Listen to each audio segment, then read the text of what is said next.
सबसे पहले बात पंजाब में पीएम की सिक्योरिटी पर मचे घमासान की करेंगे। पीएम की सुरक्षा चूक मामले की सुप्रीम कोर्ट कर सकता है जांच। एनआईए ने किस अफसर को बनाया नोडल ऑफिसर? गृह मंत्रालय की टीम ने ग्राउंड जीरो पर क्या देखा? पंजाब के सीएम चरणजीत सिंह चन्नी ने सरदार पटेल के बहाने पीएम मोदी पर कैसे साधा निशाना? और सिक्योरिटी लैब्स मामले पर क्या बोले असम के सीएम हिमंता बिस्वा शर्मा? सभी अहम खबरों को दिखाएंगे आपको टॉप 9 सुरक्षा पर संग्राम। पंजाब में पीएम नरेंद्र मोदी की सुरक्षा में हुई चूक की जांच के लिए सुप्रीम कोर्ट एक कमेटी का गठन कर सकती है। कोर्ट ने कल इसका संकेत देते हुए केंद्र और राज्य सरकारों को इस मामले में सुनवाई पूरी होने तक किसी तरह की कार्रवाई से रोक दिया है। कोर्ट ने पंजाब हरियाणा कोर्ट के रजिस्ट्रार जनरल से मामले से जुड़े रिकॉर्ड सुरक्षित रखने के लिए कहा है। इस मामले पर अगली सुनवाई सोमवार को होगी।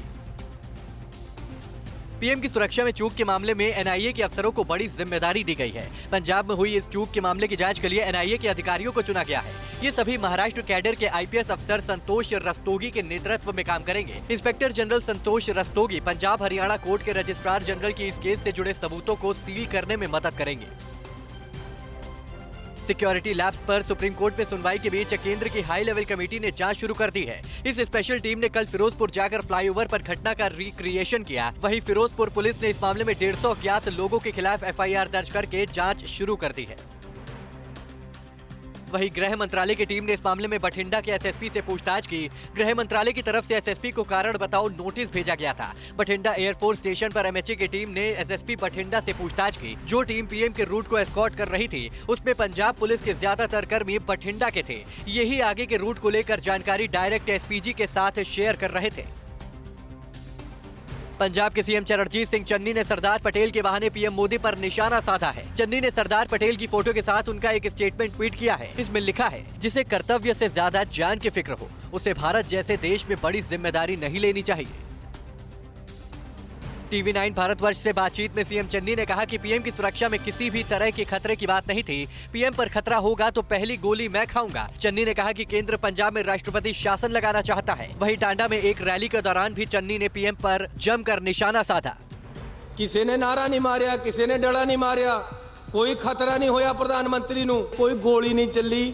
केड़ी गल दी जान बचा के आ गए तुसी जी।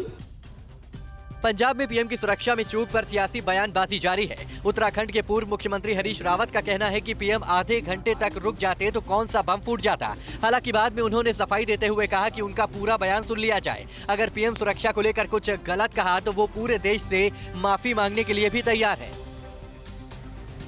पीएम की सिक्योरिटी लैब्स पर असम के सीएम हिमंता बिस्वा शर्मा ने कांग्रेस पर हमला बोला। हिमंता ने कहा कि अगर असम आने पर वो भी राहुल और सोनिया के साथ ऐसा करें तो क्या ये स्वीकार्य होगा। हिमंता ने कहा कि हालांकि मैं ऐसा करूंगा नहीं, राजनीति में इस तरह का भेदभाव नहीं होना चाहिए। फिरोजपुर में बीएसएफ ने सतलुज नदी से एक पाकिस्तानी नाव बरामद की है। बरामदगी के वक्त ये नाव खाली थी। सुरक्षा एजेंसियां इस बात का पता लगा रही हैं कि ये नाव यहाँ कब आई, इसमें कौन लोग सवार थे और इसे यहाँ लाए जाने का मकसद क्या था। इस पाकिस्तानी नाव की बरामदगी इसलिए भी अहम है क्योंकि 2 दिन पहले पीएम का काफिला मौके से महज 50 किलोमीटर की दूरी पर ही फंसा था। देश में 24 घंटे में कोरोना के कितने मामले सामने आए? ओमिक्रॉन संक्रमितों में कितनी बढ़ोतरी हुई? दिल्ली में कोरोना के चलते वीकेंड कर्फ्यू कब तक जारी रहेगा? किन किन राज्यों में लगातार बढ़ रही है कोरोना संक्रमितों की संख्या? और देश में लगाई गई 150 करोड़ वैक्सीन की डोज। कोरोना महामारी से जुड़ी सभी खबरों को देखिए टॉप 9 ओमिक्रॉन अलर्ट। कोरोना के रिकॉर्ड 1,40,000 से ज्यादा नए मामले सामने आए, जबकि 282 लोगों की जान कोरोना वायरस की वजह से गई है। कोरोना के जो नए मामले सामने आए वो पिछले दिन के मुकाबले काफी ज्यादा हैं। दूसरी ओर ओमिक्रॉन के कल 34 नए मामले सामने आए हैं, जिसमें केरल में 25 और हरियाणा में 9 लोगों में ओमिक्रॉन की पुष्टि हुई है।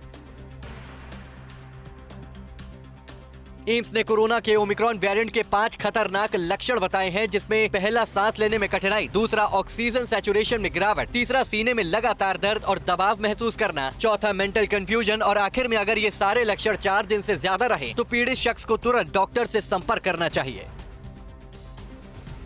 दिल्ली में कोरोना के नए मामले फिर से डराने लगे हैं। 7 महीने के बाद शुक्रवार को दिल्ली में एक दिन में सबसे ज्यादा 17,335 नए मामले सामने आए, जबकि 9 लोगों की कोविड से जान चली गई। एम्स डायरेक्टर ऑफिस के 8 से ज्यादा कर्मचारी कोरोना की चपेट में आ गए हैं, जिसके बाद रूटीन भर्ती और गैर जरूरी सर्जरी पर रोक लगा दी गई है। दिल्ली एनसीआर में कोरोना के बढ़ते मामलों को देखते हुए वीकेंड कर्फ्यू भी लागू है।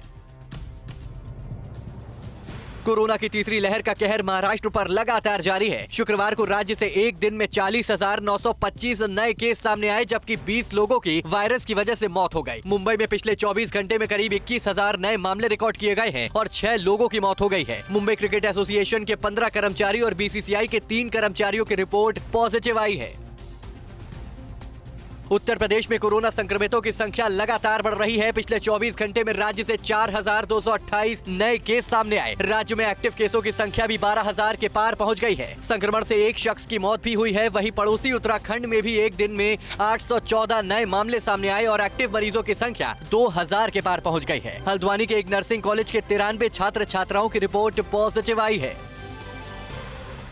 देश के दक्षिणी राज्यों में भी कोरोना ने कहर मचा रखा है। तमिलनाडु में पिछले 24 घंटे में 8,981 नए मामले सामने आए और 8 मरीजों की मौत हो गई। वहीं कर्नाटक में पिछले 24 घंटे में 8,449 नए कोविड के मामले सामने आए हैं और 4 मौतें दर्ज की गई। कर्नाटक में बढ़ते मामलों को देखते हुए वीकेंड कर्फ्यू लगाया गया है। दूसरी ओर केरल में शुक्रवार को 5,296 नए मामले सामने आए और 35 लोगों की मौत हो गई।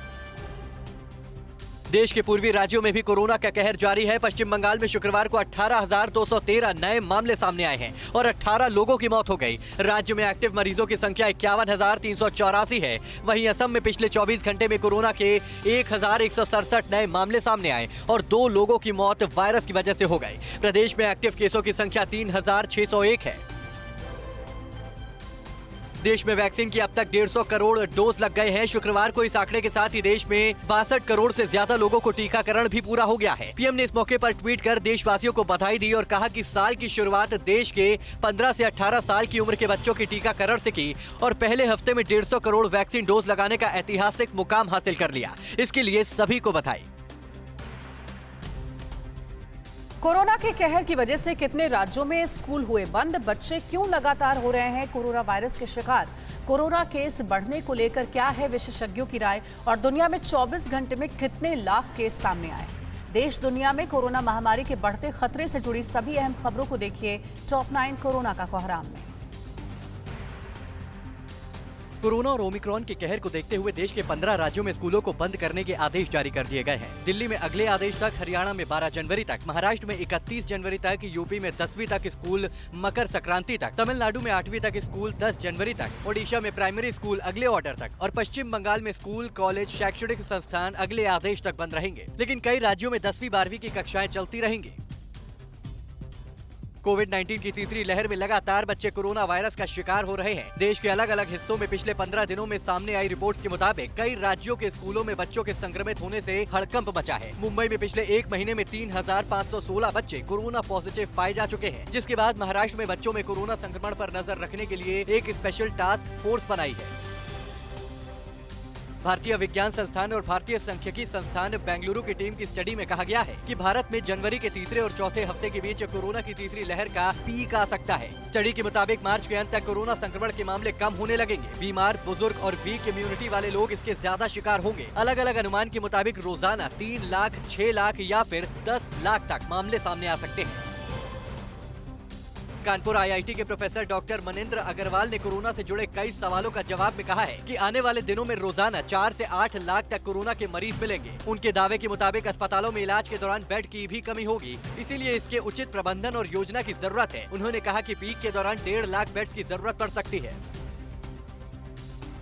अमेरिका के Washington institute for health matrix and evolution के डायरेक्टर डॉक्टर क्रिस्टोफर मरे ने भारत में कोरोना केस को लेकर भविष्यवाणी की है। उनके मुताबिक भारत में तीसरी लहर की पीक के दौरान रोजाना 5 लाख मामले सामने आ सकते हैं। ओमिक्रॉन कम गंभीर है। आपके डेल्टा वेरिएंट की तुलना में अस्पताल में बहुत कम भर्ती और मृत्यु होंगी। वहीं भारतीय मूल के ब्रिटिश वैज्ञानिक ने आगाह किया है कि कोरोना का अलग स्वरूप अधिक संक्रामक हो सकता है।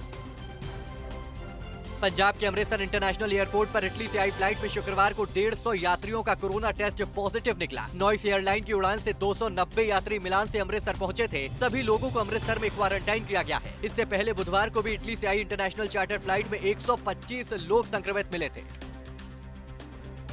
कोरोना के कहर के चलते दबंग यानी सलमान खान की फिल्म टाइगर 3 की शूटिंग पर भी ब्रेक लग गई है। ओमिक्रॉन के खतरे को देखते हुए यशराज फिल्म्स ने शूटिंग का शेड्यूल कुछ समय के लिए पोस्टपोन कर दिया है। शूटिंग स्थगित होने के बाद फिल्म के दोनों स्टार सलमान और कैटरीना फिलहाल दिल्ली नहीं आएंगे। दुनिया भर में ओमिक्रॉन वेरिएंट की वजह से कोरोना के मामले तेजी से बढ़ रहे हैं। 24 घंटे में पूरी दुनिया में करीब 25 लाख नए केस सामने आए हैं। अमेरिका में सबसे ज्यादा करीब 7.5 लाख, फ्रांस में 2,61,000, इटली में 2,19,000, ब्रिटेन में 1,79,000 और अर्जेंटीना में 1,09,000 कोरोना केस मिले हैं। स्वीडन में इस हफ्ते तीसरी बार कोविड-19 के रिकॉर्ड मामले सामने आए हैं। स्वीडन में 23,877 नए केस दर्ज किए गए। स्वास्थ्य एजेंसी के कल जारी किए गए आंकड़ों के मुताबिक देश में चौथी लहर का प्रकोप देखा जा रहा है और इसका हेल्थ सिस्टम पर भी काफी दबाव पड़ा है। जैश आतंकियों की आरएसएस मुख्यालय पर है नापाक निगाह। नागपुर पुलिस का बयान, कब की गई थी रेकी? अयोध्या में बीजेपी का पोस्टर वॉर क्या है? कांग्रेस सीईसी की बैठक में आज किस मुद्दे पर होगा मंथक? प्रियंका के चुनाव प्रचार में आज क्या है खास और कहां नकली नोट छापने वाले गिरोह का हुआ पर्दाफाश? देश की सभी अहम खबरों के लिए देखिए टॉप 9 देश प्रदेश। महाराष्ट्र के नागपुर में आरएसएस मुख्यालय पर आतंकी हमले की आशंका को देखते हुए सुरक्षा बढ़ा दी गई है। नागपुर पुलिस कमिश्नर अमितेश कुमार ने कहा है कि 1 महीने पहले श्रीनगर से आए जैश के आतंकियों ने आरएसएस मुख्यालय की रेकी की थी। मुख्यालय में ही संघ प्रमुख मोहन भागवत रहते हैं। नागपुर पुलिस ने अज्ञात लोगों के खिलाफ केस दर्ज किया है और मामले की जाँच कर रही है। अयोध्या में बीजेपी का चुनावी पोस्टर वॉर जारी है। यहाँ राम जन्मभूमि के मुख्य पुजारी आचार्य सत्येंद्र दास, दशरथ गद्दी के महंत ब्रिजमोहन दास और मणिराम छावनी के उत्तराधिकारी कमल नयन दास के नाम जन्मभूमि संपर्क मार्ग पर बड़ी बड़ी होर्डिंग लगाई गई है। इन पोस्टरों में लिखा है, अपने पापों की माफी मांगो, साधु संतों का करते अपमान, चुनावी हिंदू बोल रहे हैं जय श्री राम। पंजाब विधानसभा चुनाव के लिए कांग्रेस उम्मीदवारों की पहली सूची पर चर्चा के लिए पार्टी ने आज केंद्रीय चुनाव समिति की बैठक बुलाई है। ये बैठक कांग्रेस अध्यक्ष सोनिया गांधी की अध्यक्षता में होगी। इसमें पार्टी के नेता वीडियो कॉन्फ्रेंसिंग के जरिए शामिल होंगे। कोरोना महामारी के मद्देनजर कांग्रेस ने आज से वर्चुअल प्रचार करने का फैसला लिया है। इसी के तहत महासचिव प्रियंका गांधी आज यूपी में वर्चुअल रैली करेंगी। प्रियंका आज दोपहर 2 बजे अपने फेसबुक पेज और यूट्यूब पेज पर लाइव जोड़कर लड़की हूँ लड़ सकती हूँ अभियान पर बात करेंगी और जनता के सवालों का जवाब भी देंगी।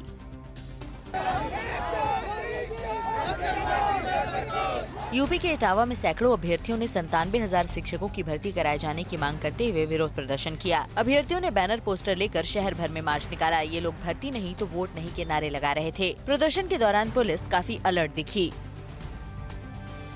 यूपी के आगरा में शू कारोबारियों के यहाँ 80 घंटे तक इनकम टैक्स विभाग की छापेमारी चली। आगरा के शू एक्सपोर्टर्स विजय आहूजा, मानसी चंद्रा, मन्नू अलग और राजेश सहगल के यहाँ इनकम टैक्स विभाग की टीम ने छापा मारा था। चारों शू एक्सपोर्टर्स ने शहर के अलग अलग हिस्सों में बड़े पैमाने पर संपत्तियाँ खरीदी हैं। गाजियाबाद क्राइम ब्रांच और नारकोटिक्स टीम ने 7 ऐसे शातिर बदमाशों को गिरफ्तार किया है जो नकली नोट बनाकर उन्हें बाजार में बड़े आराम से चला देते थे। ये 100 से लेकर 2000 तक के नोट छापते थे। इनके काम करने का तरीका ऐसा था कि कॉर्पोरेट को भी मात दे दें। खादी ग्रामोद्योग आयोग अध्यक्ष विनय कुमार ने यूपी के गाजियाबाद में प्रधानमंत्री के स्वीट क्रांति के सपने को साकार करते हुए एक मोबाइल वैन का शुभारंभ किया है। ये वैन एक फोन कॉल पर किसानों के पास पहुंचेगी और कच्चे शहद को शुद्ध करने का कार्य करेगी। इसके लिए किसानों से मात्र 25 रुपए लिए जाएंगे। दिल्ली एनसीआर में रात भर हुई झमाझम बारिश ने ठंड और बढ़ा दी है। हालांकि मौसम विभाग ने कहा है कि अगले 4-5 दिनों तक शीतलहर की संभावना नहीं है। इस बीच जम्मू कश्मीर, हिमाचल और उत्तराखंड के कई इलाकों में जबरदस्त बर्फबारी हो रही है। आज और कल जम्मू कश्मीर, लद्दाख में भी भारी बारिश और बर्फबारी के आसार हैं। डबल डिजिट ग्रोथ पर ओमिक्रॉन की तलवार क्यों? विदेश से आने वाले यात्रियों के लिए नई गाइडलाइन क्या है? बैंकों ने 9 करोड़ 54 लाख की रकम बच्चे खाते में क्यों डाली है? और कारोबार से जुड़ी सभी अहम खबरें देखते हैं मनी 9 में। इस साल डबल डिजिट ग्रोथ की उम्मीद को ओमिक्रॉन ने झटका दिया है। वित्त वर्ष 2021-22 में जीडीपी ग्रोथ को लेकर सरकार ने पहला अनुमान जारी किया है। अनुमान के अनुसार जीडीपी ग्रोथ 9.2% रह सकती है, यानी ग्रोथ का आंकड़ा 10% से नीचे ही रहेगा। तो रिजर्व बैंक और IMF ने 9.5% ग्रोथ का अनुमान लगाया है।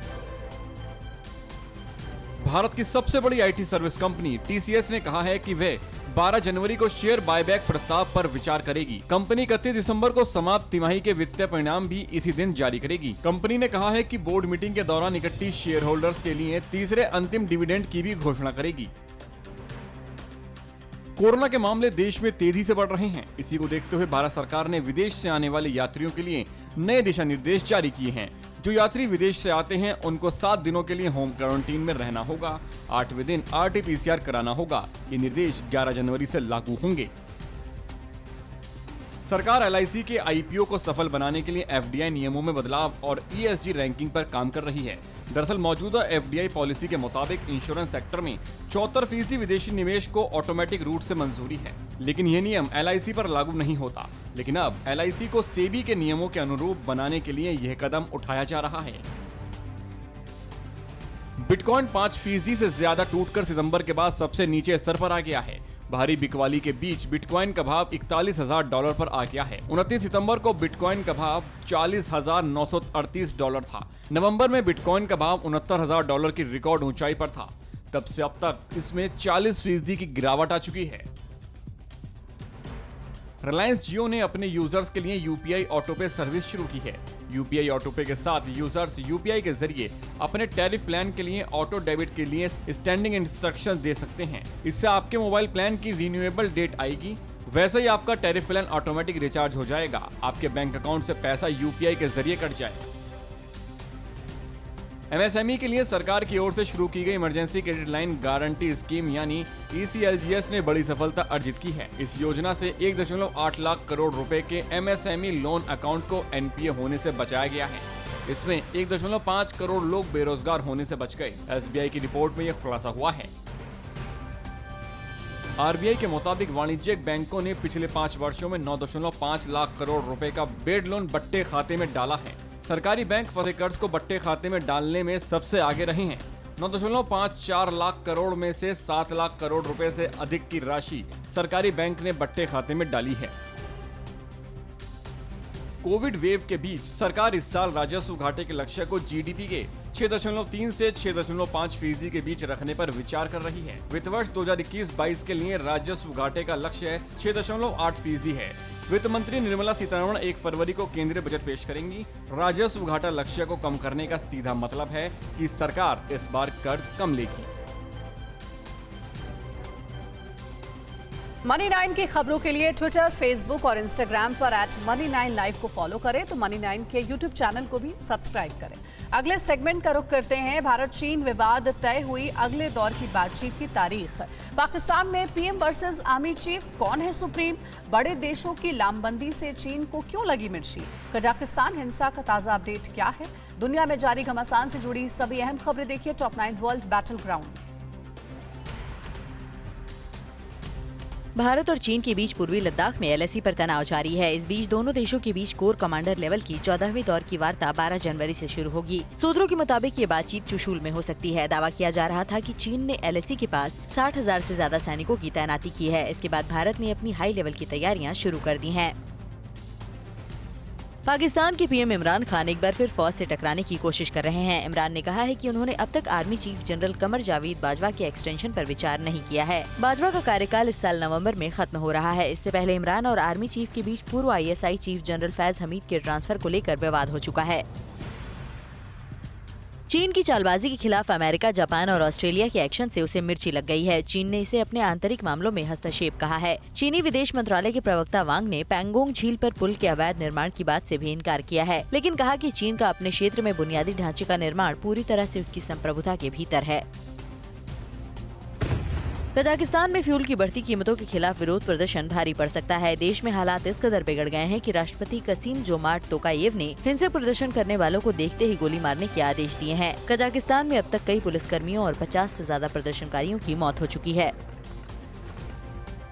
कजाकिस्तान में हिंसक प्रदर्शन के चलते गृहयुद्ध जैसे हालात बने हुए हैं। इस पर काबू पाने के लिए रूस ने अपने सैनिकों का एक बड़ा दस्ता भेजा है। कजाकिस्तान के राष्ट्रपति तोकायेव ने हालात को देखते हुए CSTO से मदद मांगी है। कजाकिस्तान में इंटरनेट बंद कर दिया गया है और 2 हफ्ते के लिए इमरजेंसी भी लागू की जा चुकी है। कजाकिस्तान के अशांति के हालात को लेकर अमेरिका ने भी चिंता जाहिर की है। अमेरिकी विदेश मंत्री एंटोनी ब्लिंकन ने कजाकिस्तान के विदेश मंत्री मुख्तार तिलेबर्दी से आतंकवाद रोधी अभियान के बारे में फोन पर बात की। ब्लिंकन ने सरकार से शांति बनाए रखने की अपील की। हैती की राजधानी पोर्ट ऑ प्रिंस के पास विद्रोही गुटों ने 2 पत्रकारों की हत्या कर दी है। ये लोग हिंसा की रिपोर्टिंग करने गए थे। मीडिया रिपोर्ट्स में कहा गया है कि 3 पत्रकार मौके पर पहुंचे थे। इसमें से 2 को गोली मारने के बाद जला दिया गया। तीसरा पत्रकार किसी तरह अपनी जान बचाकर भागने में कामयाब रहा। चीन के चोंकिंग शहर में जोरदार धमाके के बाद एक सरकारी कैंटीन की बिल्डिंग ढह गई और 16 लोगों की मौत हो गई। जिस वक्त धमाका हुआ वहां करीब 20 लोग खाना खा रहे थे। सरकारी अखबार पीपल्स डेली ने बताया कि कैंटीन में संदिग्ध गैस लीकेज के कारण दोपहर में धमाका हुआ था, जिसके बाद बिल्डिंग ढह गई। चीन में कुदरत का प्रकोप जारी है। कल उत्तरी किंघई में भूकंप के तेज झटके महसूस किए गए। रिक्टर स्केल पर इसकी तीव्रता 6.6 मापी गई। यूरोपियन मेडिटेरेनियन सिस्मोलॉजिकल सेंटर के मुताबिक यह भूकंप 10 किलोमीटर की गहराई पर आया। पिछले सप्ताह भी यूनान प्रांत में 5.5 तीव्रता का भूकंप आया था, जिसमें 22 लोग घायल हो गए थे। परवाह देश की, सोमवार से शुक्रवार रात 10 बजे TV9 भारतवर्ष पर।